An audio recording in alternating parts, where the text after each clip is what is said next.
Welcome guys to another episode of BedWars, where today I am going to be discussing how Cornwall was very dangerous and 10 ways I almost died in it. Yeah, that's great stories to tell. Disclaimer, do not take anything I say seriously. I intend it as a joke. These events did happen to me, but they are exaggerated for comedic effect. Yes, thank you. Back to the video. So let's get on with it, shall we?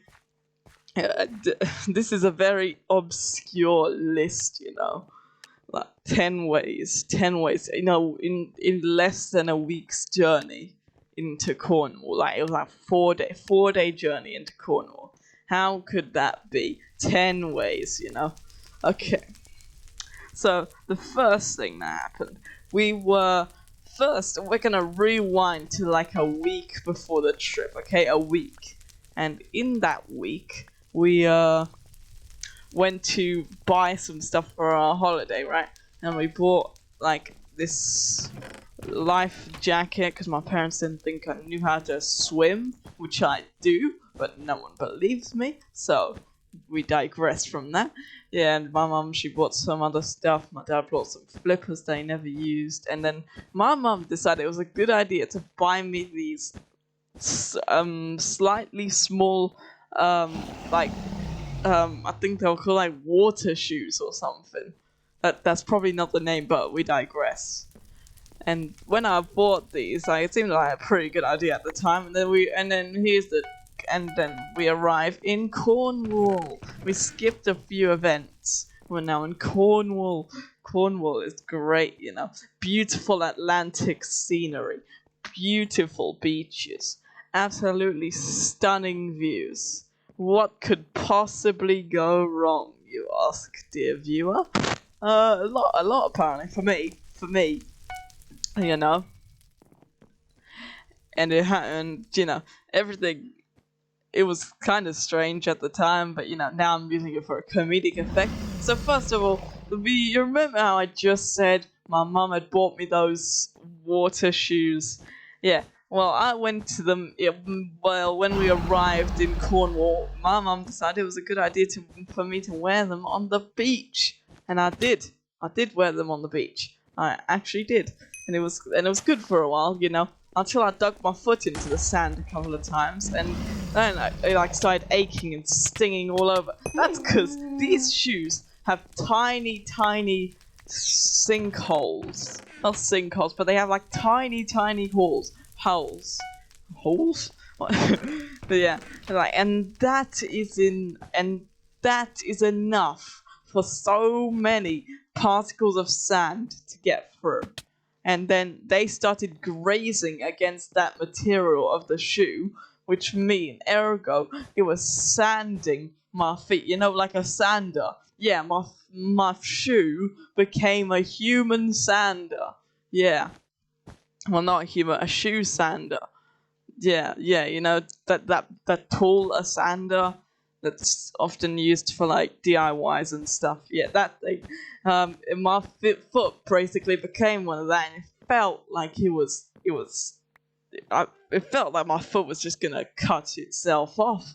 Like, oh well, see ya, you've lost all circulation. And then, but anyways, so then oh god, it was so painful. Oh my god. And then my dad decided it was a good idea to walk like 2 kilometers to like, what was it, like a fisherman watchtower or something. And by then I still hadn't told anyone that my feet were absolutely on fire. And then I told my mum. We sat down next to a seagull. It was kind of calmer for a later story, probably. No, not karma, but it probably was a bad luck charm to another part in this story. But we digress. And they're all red, they're all like bruised, the skin is ripping off, and it was absolutely stinging. So that brings us on to the second point. I almost died in Cornwall. I had to walk around a quarter of Newquay. By the way, Newquay is a city in Cornwall, if no one knew that. It's like a town, city, I don't know. It's something. And when I walked around, it was better, but worse, you know. For the bottom of my feet, it was worse. For the top of my feet, relaxing, right? And that was great, right? You know, but I had to walk around a quarter of Newquay barefoot, you know.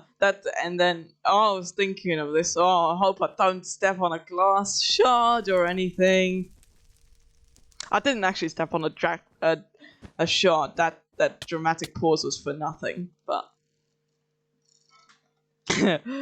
I tricked you. You thought I stepped on a glass shard and had to go to hospital and ruin the rest of my trip, did you? No, absolutely not. I did not step on anything until we arrived at an expensive equipment shop, because that's practically all you'll find in Cornwall. Some memorabilia shops, some lawn dishes, some American sweet shops, and yes, that's pretty much all you'll find in Cornwall. And then, guess what happened? We bought some shoes. Well, not shoes. What are they called? Sandals. I bought some sandals for £22. That's like I don't know, like $27 or something. I'm not good with money.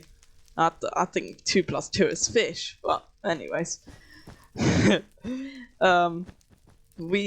then I buy those, and my feet are absolutely relaxed now. They're fine.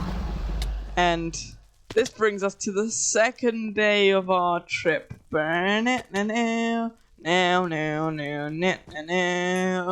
Yeah, well done, Dominic. It's a 5-day one. One day. That was one day. One grueling day. And I got home. Oh yeah, I almost got lost in that same day because my mum booked a revenue for a cottage, and she booked it off a thing that said that was like IdeaCottage.com, and she thought she rented a cottage named Idyllic Cottage on a road, and it was like, she thought it was named literally called Idyllic Cottage. No, it wasn't. It was like a view something. So we were going in circles for like half an hour until we find our cottage. That was not the way I almost died, no. But yeah, brings us on to the second day. You survived day 1, we survived day 2. Find out now. So on the second day, we were wandering around the beaches, right? Again, I was not wearing those shoes. Luckily, because those grinded my feet, and I did not wear those ever again during the trip. But my mum recently returned them. Yeah, because obvious reasons. It literally scarred up my feet. My feet are healed now, but it was traumatizing, you know. Very painful. Would not recommend buying those shoes, by the way. If you ever go to Decathlon, you'll know what I mean when I say swim shoes. I might have a picture up on the screen right now, or I might be too lazy to edit. I don't know. I'm probably too lazy to edit, but it might be on screen. So we go on, and I find a cursed ball. What I'd like to say is a cursed ball, because a lot of things happened after I found that ball. So this is the third way I almost died. That one ball led to like the next 4 events. While I was carrying that ball, 4 events happened. 4, you know, 4. So I will count that as a way to die. Almost die. Almost. Do not take this seriously. So yeah, disclaimer: YouTube, don't demonetize me. Don't take this seriously. And then the next thing is after those series of events, we move on to event 4, which is where while getting that ball, it was found on like a bunch of like rocks, some like sharp big rocks in Newquay, right? So I climbed those rocks, and I almost slipped because the tide had just gone out, so it was still wet. So obviously, I was almost gonna slip, and that was great. And that was great, wasn't it? You know. So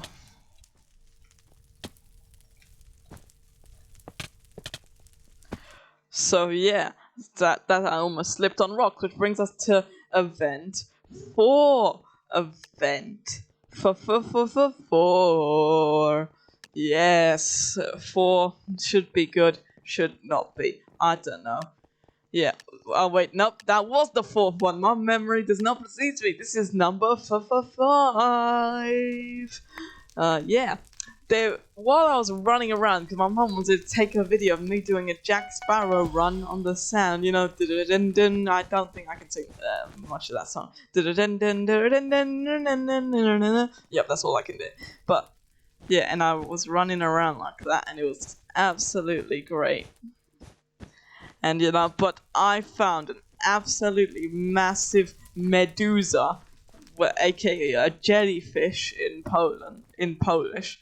And yeah, and it was absolutely massive, and I almost stepped on it, and because it just came out of the shoreline, and I was like, oh, I was screaming like, oh, and then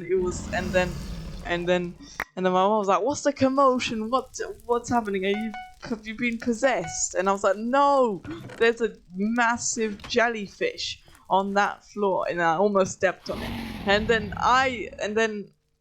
then you know, that shouldn't be too bad. If there wasn't 2 other jellyfish that I almost stepped on, you know, right? You thought I would learn my lesson. Don't do the Jack Sparrow run. No, I didn't learn my lesson because I did it again. And then I found 2 more jellyfish until my mum finally got that video, and then we digressed to do something else. To do what? Which was number 6. Yeah, we had to cross, after those rocks, we had to cross a little thing known as quicksand. You know, I would not recommend doing that, because quicksand, it will literally dig you down into the floor, literally. And so I literally had to like run through it, or else I'd literally be suffocated within seconds or something. Not second, but within, I don't know, like 1 hour if I stayed in there. But like, because you're easily caught. So I had to jump over it. I ran through it, and it still got me stuck a bit. So yeah, that counts as another way.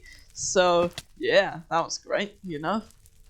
And then numero 7. 7 should be a lucky number, you know. Yeah, kid's quite lucky because nothing actually happened to me on number 7, technically. Because on numero sept, aka 7 in French, in that occasion, my dad found a fish on the floor, and I ran over to see it, and I almost stepped on it. You know what that fish is? It is used as eel bait. So if I had stepped on that alive fish, because it had pretty sharp teeth and it bit into me, and I wouldn't get it off, and I ran in the water to get it off, probably would attract some eels, and it would shock me, electrocute me, you know? So, you know, quite an experience, am I right, you know? But luckily, nothing happened to me because I didn't step on that fish. Hooray! Which brings us to day 3, with the second to last day in Cornwall. And on day 3, we decided to go to a nice, famed town called St. Eves. St. Eves, lovely place, by the way. It is absolutely magnificent. And on that particular day, my mum decided to buy the famed Cornish Pasties. Cornish Pasties are absolutely delicious. Like, they have stuffing, and it's one of Cornwall's like main dishes, you know. Oh, there goes my bed. Well, joke's on you, yellow. Never mind, not jokes on you, yellows. But anyway, so, and my mum decided to get Cornish pasties for both me, her and my dad. Technically, this near-death experience is more for my mother, because it actually happened to her, but that seagull came awfully close to me. You're about to see what I mean by seagull. So, we were just eating our Cornish pasties, and my mum loved it. She was like, "Oh, you want to buy it?" And I was like, "Yeah," and it was absolutely great. That her Cornish pasty was magnificent compared to mine. And she held it all in the open, like eating her Cornish pasty, and she said, "This is the best Cornish pasty I've ever..." Bam! A seagull swooped in, and he stole the thing. He stole the Cornish pasty, and it was smothered all over the floor. And it was like, it went on a shop wall, and the wall was white, so it was great. And then my mum went, "My pasty!" And then she was like grumpy for the rest of the trip, and she complained about her Cornish pasty being stolen. And then we went on to get several other Cornish pasties, but she said none was as good as that one that seagull stole from her. Wait, left Lithuanian flag. Oh god. I died because of the Lithuanian flag. Oh god. So, which brings us on to another one. I was almost dragged away by the Atlantic Ocean. Yeah, the Atlantic Ocean. It has very strong currents, and I just happened to, when I went to Decathlon, I also bought a bodyboard, which was meant to support my weight, 40 to 50 kilograms. And when I went, and then I bought it, because it seemed good. And it was really good, I was having the time of my life, on the waves of the Atlantic, just swooping by, graciously riding the waves. And it was absolutely magnificent. Would recommend. He's coming. That guy's coming. I'll see you. Nope. Yep. And so I was riding it. I was having the time of my life until my bodyboard decided to give out. Nope, I ain't riding this wave. So it tilted over with me on it. And I have I have like a bracelet, And that bracelet, it's meant for me to drag the bodyboard if it ever got away from me. So that really helped, that really helped. It's not like it almost drowned me, because when the bodyboard gave out and it tilted over, it was quite terrifying, because it dragged me under with it, because it was just drowning me, because it took me under, because I had that arm bracelet, right, that attached me to the thing, so I was technically suffocating myself. That bodyboard was above my head, and then I pushed out of it, and then I'm up above the Atlantic Ocean, and then I'm just coughing up seawater, because that amount of salt is too much for me. Oh, that made me despise salt now. Actually, no, I love salt. Salt makes everything taste better. Just give a round of applause to salt for being quite bad for kidneys and hearts, but really tasting quite good. Well done, salt. And yeah, it turns out there's tons of it in the Atlantic. I never would have guessed. I thought it was made of, like a tea water or something. I don't know. And then it was, and I was coughing it up, and then guess what? You think I would have learned my lesson? No, I went on the bodyboard again. The same thing happened. But this time, it was less traumatic, because I kind of expected it, because that wave was rubbish. The wave wasn't rubbish. I just went on it too late, which means I basically got engulfed by the wave. So that was great. So we bring ourselves to wait, I have a funny story about that Cornish pasty first. So I saw a Cornish pasty plushie in stores for £3, and I said, Mum, I really need you to buy me this. Just give me some money, please. I really need to buy this for you. And she said, okay, and she gave me £3. And then when I bought it, I showed it to her, and like she started laughing so hard because like it was like kind of like a practical joke, that Cornish pasty. Now, after it got stolen by that seagull, so this was to represent the Cornish pasty that you never got to eat, and that was great. So that brings us on to a 10th way. I almost died. The car journey back. It was absolutely appalling for me. I sweated so hard, and it was so, it was so frustrating. I felt like I was going to throw up 10 million times, and that didn't help that I stopped in Burger King on the way. By the way, that Burger King had the original logo, and it was great, because I hadn't seen a Burger King, because they keep simplifying their logos. Burger King, please sponsor me. Please, please, please. But yeah. Please change your logo back as well. That was not there. Yeah, and the logo looked great, and it had, it was like the original like lemon slice logo with like blue outer layer, and it was great. I like it better than the simplified version Burger King, and yeah, that did not help my car journey whatsoever. Literally, absolutely not. It just gave me body. It just gave me fuel. And then I bought Gatorade because I'd never tried it, and then, like, on that car journey, my dad kept asking me, you want the Gatorade? And when I looked at it, I thought, no, absolutely not, no. But then I had it when I came home. It tasted like orange, because it's the orange Gatorade. So yeah, that brings us to every moment I almost died in Cornwall. Disclaimer, this is a joke. But anyways, I'll see you in the next one. Thomas Craft out. See ya, gamers. Bye.